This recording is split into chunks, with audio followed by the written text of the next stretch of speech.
Hi guys, Harish Shankar గారు show reel ఉన్నప్పుడు అర్థం చేసుకోవాల్సింది ఆ రీల్ తప్ప మ్యాటర్ లేదనేసి. రీల్ చూస్తుంటే అర్థమవుతుంది.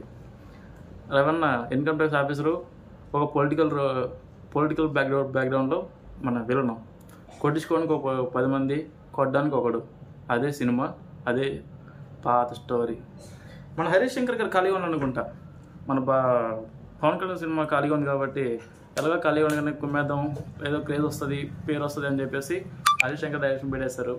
మన రవణ ఆల్మోస్ట్ తెలిసిందే చేస్తాను కాబట్టి పైగా అదే ప్రొడక్షన్ కంపెనీలో ఇంతకుముందు ఈగలు చేశాడు, ఏదో సో అయిపోయింది. సో ఈసారి బ్రేక్ ఇద్దామనేసి మాట చేయంటున్నాడు. అదేం లేదు, డొల్లా ఏం లేదు. మీకు ఏమనిపించిందో కింద కామెంట్ చేయండి.